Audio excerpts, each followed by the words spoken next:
Welcome to my next Stranger Things Season 4 episode review video. Before I get into that, though, pretty important, if you aren't caught up to the point where I am every once you're watching Stranger Things, or you're just not entirely sure, then you definitely need to take the initiative and pay attention to the episode's title, which of course I'll mention, as well as put in the description. If that happens to be the case, if you're not caught up, it would be my recommendation that you don't watch this detailed review any further to avoid any potential spoilers. And full disclosure, I've already watched all the episodes of Stranger Things thus far, just doing a rewatch of the series to get prepared for the fifth and final season of Stranger Things, which we now know is going to start coming out on November 26th with 4 episodes, then 3 episodes on Christmas Day, and then the finale episode of Stranger Things on New Year's Eve. So looking forward to that. So with all that said, this will be Stranger Things Season 4, Episode 8. The title of this episode is called Papa, and this will be my review reaction recap after just finishing watching the episode. 11 uses the last of her powers to close the gate to the alternate dimension she banished 1 to. After Brenner enters the Rainbow Room, he sees the carnage inside. He asks 11 what she has done, or had done, but 11 faints from overexertion. Nancy, trapped in Vecna's curse, observes a younger Brenner tattoo 1 and is shocked when he acknowledges her presence. Exiting, she finds herself in the halls of Hawkins' lab the day the massacre occurred, dead bodies and screaming littering the hallway as she attempts to flee. Steve yells for the crew to hurry and find some form of music to play for Nancy, but they can't find anything. Nancy finds a door covered in boards and desperately breaks them off slowly as Vecna begins to approach her, saying he wants to show her where he is going. When Nancy finally breaks through, Brenner tells her to take a seat as the lights go out. When they come back on, Nancy finds herself strapped down to the tattoo chair as Vecna approaches her. Looming over Nancy, Vecna says he wants to tell 11 everything she sees. Using his abilities, he forces Nancy to see a psychic version of Hawkins being destroyed by the Upside Down's invasion, much to Nancy's horror. Vecna finally releases her back to the reality, causing Nancy to fall into Steve's arms, shaken and out of breath. The Russian Demogorgon becomes rogue and attacks the arena while the guards attempt to fight it. In the security room, Murray forces guards at gunpoint to tell the guards outside by radio that everything is under control, while Dimitri interrogates a doctor on how to escape, and Yuri remains tied up. Joyce dresses a cut on Hopper's arm as she tells him he is a hero of Hawkins and that 11 misses him dearly. Murray cuts off their conversation and alerts them that the Demogorgon has climbed out of the arena and has begun killing more guards. The group hears noises from another room and slowly approach it, discovering a Demogorgon or Demodog tied to a gurney, thrashing around and screeching in agony. Hopper puts it out of its misery with a gunshot to the head, but the group notices there is more in the room, or more to the room inside. Several Demodogs preserved in tanks, and Joyce and Hopper recognize a piece of the Mind Flayer trapped inside a large box. Dimitri alerts the group that he has found a vent that they can lead him out of the prison, and slowly group slowly file in. I think I messed up what I wrote there.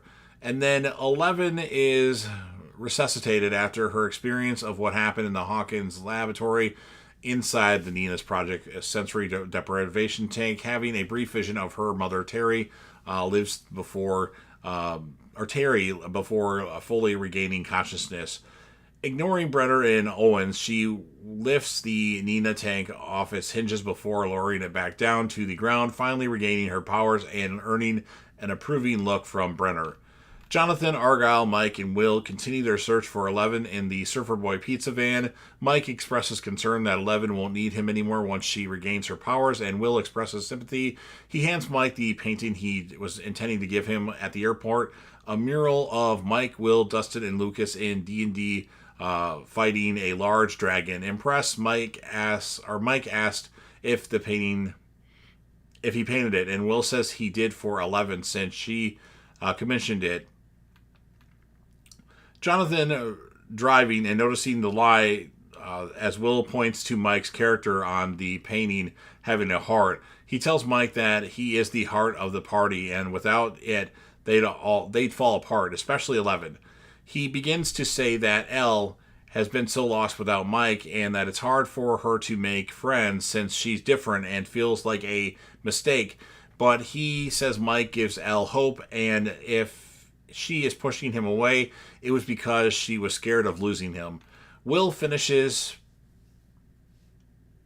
his analogy and says that Elle will and always will need him, easing Mike and cheering him up. Will, however, turns away to the window and sobs silently into his hand. Heartbroken, he can't express his true feelings. Jonathan, disheartened, continues to drive silently. So, obviously, Will is in love with Mike. That's what I'm getting for this whole situation. Brenner explains to Elle that, like one, the assertion of her powers caused Elle to fall in a coma. When she awoke, all of her memories prior to the event were erased and her powers were weakened.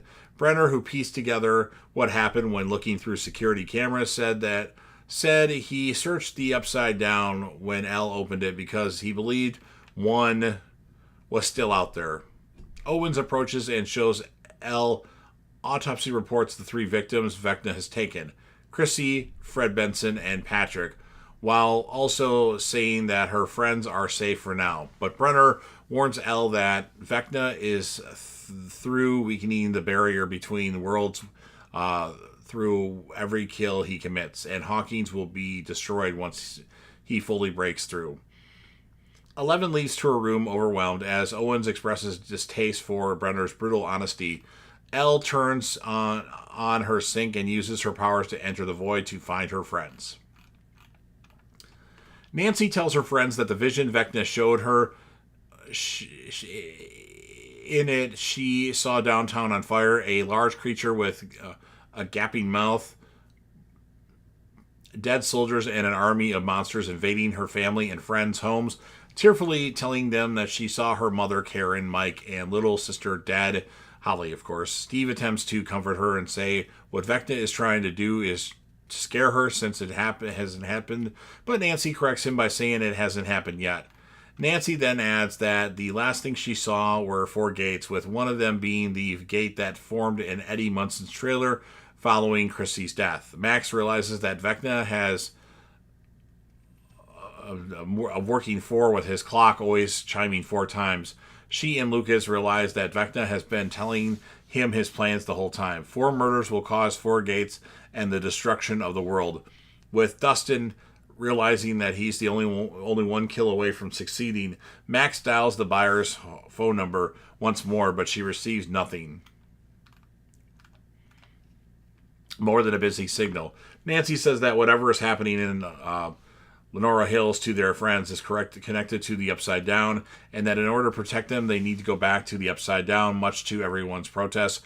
Robin and Steve say that Vecna is too powerful and wouldn't be a fair fight, but Dustin notes that since Vecna is a number like 11, he must share her weaknesses, one of them being that their physical bodies are open to attack when they travel through the void. Since Vecna always travels in people's minds through the Upside Down version of the Creel House, they could attack him while he is in another person's mind.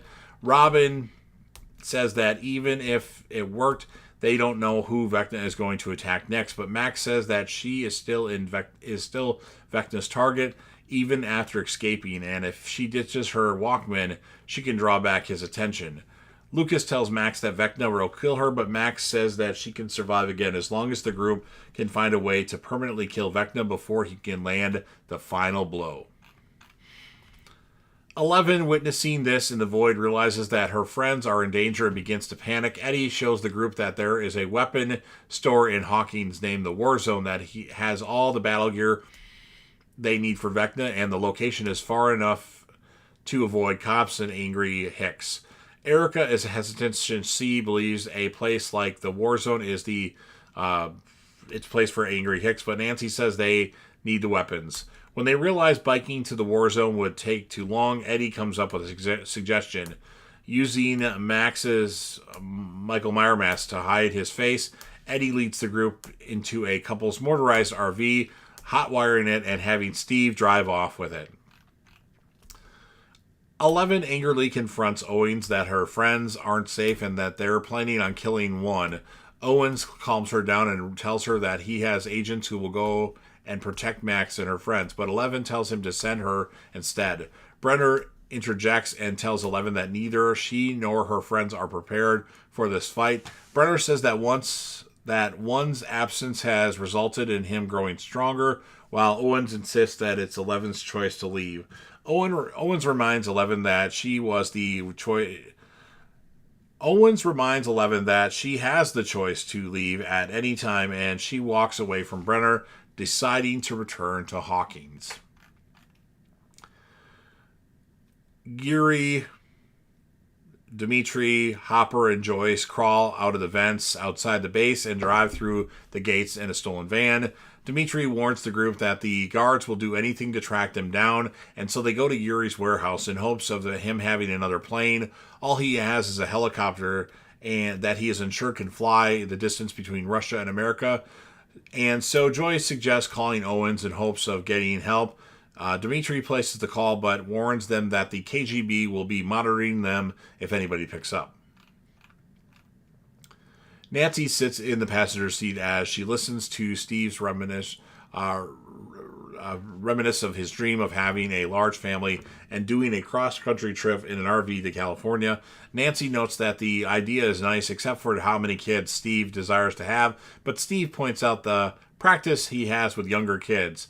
In the back, Lucas approaches Max with the plan to go back to Hawkins High to look through Mrs. Kelly's files and see if there is another patient experiencing Vecna's curse, but Max stops him and tells him that they would be putting a stranger at risk who would have no idea what they were up against. Unlike her, instead her plan is to lure Vecna in her mind, and instead of wallowing in her traumatic memories, she will hide in a good memory while her friends kill him in reality. Lucas fortuitously asks if her memory she has in mind featured him, and Max Smugs tells him that he may have been there. The two promise that once Max levitates, Lucas will play Kate Bush on her Walkman. At the war zone, Max, Nancy, Steve, Robin, and Erica stock up on weapons and battle outfits. Robin notices Vicky roaming the store and begins to approach her after her encouragement from Steve, only to stop when Vicky's boyfriend Dan approaches and kisses her, causing Robin to run away in embarrassment. At the gun counter, Nancy runs into an increasingly unhinged Jason, who's purchasing a revolver. She attempts to give Jason sympathy for Chrissy's death, but after Jason forcefully asks if Mike or his friends from the Hellfire Club are with her, Nancy sternly tells him to step away. The group leaves the store in a hurry, and Jason watches the RV drive away. Mike, Will, Jonathan, and Argyle arrive at Susie's coordinates but find nothing until Argyle notices military track tires in the dirt. As they start to follow them, Jack Sullivan's men farther up the path converge on the bunker. Owen schedules 11's trip to Hawkins and asks his contact to check on Max, but is cut off at the last part and approached by and detained by several guards. Brenner locks 11 in Nina's room and warns her that his men will kill Owens if she tries to save him. As Brenner orders that Elle will stay with him until he decides what she's ready to until she's ready to return to Hawkins, Elle begins to question if he really makes the right choices, bringing up how he forced her mother to become brain dead through electric shock therapy. Brenner defends his actions by telling Terry killed a man with a gun at the hospital, but Elle angrily corrects him by calling Hawkins' lab a prison and asks him if putting one alone with the other child experiments was the right choice. Brenner attempts to manipulate Elle and turn his actions on her, saying that Elle let one out of his upside down in 1983, but in an enraged Elle tells him off for what he has done, opening the gate, releasing the mind flare, traumatizing her friends, killing so many innocent people, Bob, Barbara, Billy, Chrissy, Fred, Patrick, all because he was too selfish to let one go, causing Brenner to tear up in shame. Elle concludes that he originally agreed to come to Nina to see if she truly was a monster, but instead it was Brenner all along. She sternly tells him that she's leaving with Dr. Owens and will kill Brenner if he attempts to stop her. She forces open the door, but Brenner injects her with sedative. Enraged, she pins him up against the tank and almost kills him, but passes out before she can. Max helps Nancy cut off the barrel of her gun, despite both of them realizing it's a felony. Eddie and Dustin bond when making shields out of garbage cans, with Eddie making Dustin promise to never change after making a corny joke. Erica and Lucas bond when making spears, with Erica admitting that even if Lucas is a bench-riding loser, he is still her brother and wants to support him. As Steve and Robin prepare Molotov cocktails, Steve questions Vicky and Dan's relationship, but Robin dismisses it, becoming worried that their battle might not work out like previous times. Steve and Robin talk about how, though not everything has a happy ending, and though their friend group is a lot of fools, they're the only ones willing to stop Vecna. The two clink their cocktails together and toast to killing Vecna/Henry/1. 11 awakens with an electric collar around her neck just as Sullivan's men arrive and to break into the bunker. Sullivan's men easily shoot down Nina's guards as Brenner evacuates with 11. Sullivan finds a handcuffed Owens just as Brenner escapes onto the surface, only to realize Nina's staff have been shot down by a sniper in a helicopter, and soon joining them as he's fatally shot multiple times in the torso. The sniper asks for authorization to kill 11, and as Owens begs Sullivan not to, he orders him to do it. The sniper is distracted by Argyle's van arriving on the scene just in time, giving 11 time to get up and use her powers to crash the helicopter right on the entrance to the bunker. The group arrives, and she, Mike, and Will embrace. A dying Brenner deactivates 11's collar. 11 approaches him and lets him touch her face, and he tells her that she is his daughter. He is proud of her, and he only wanted to help her. 11 looks at her friends, back at Brenner, and then lets go of his hand and says, "Goodbye, Papa," leaving with her friends. Sullivan emerges from the bunker, and both he and Brenner watch as the van drives away. 11 warns her friends that they need to find a way to Hawkins, or their friends are all going to die. And then we have the group drives silently in the van as Max, Lucas, and Erica are dropped off at the Creel house and enter, and that's what ends this episode of Stranger Things. So a pretty good episode. I'm going to give it an 8.3 out of 10, and my characters of the episode, I'm going to give it to Papa. His lap is, I can't, and then I'll give it to 11 as well. So you've heard everything that I have to say. Now it's your turn. If you're a fan of Stranger Things and you want to help me out with the YouTube algorithm, please don't forget to Hulk smash the like button, share the video with a friend, put this video on any one of your social media platforms. Don't forget to sound off in the comment section about what your thoughts are on this episode of Stranger Things. What would you rate it, and who would you choose as characters of the episode? Remember to come back to this channel for my Season 5 reviews of Stranger Things starting on November 26th. They might be like a day later. I'll do like one here. I'm not going to do them every day, but I'll try to get them out as soon as possible. And then last but certainly not least, don't forget to hit that sub button. You're watching the video anyway. Subscribe to the channel. Help me get over 100K subscribers. Yes, I know I set my goals high. Join the team, show your damn support, and be a part of something special. And you never know what you're going to see on JDev TV.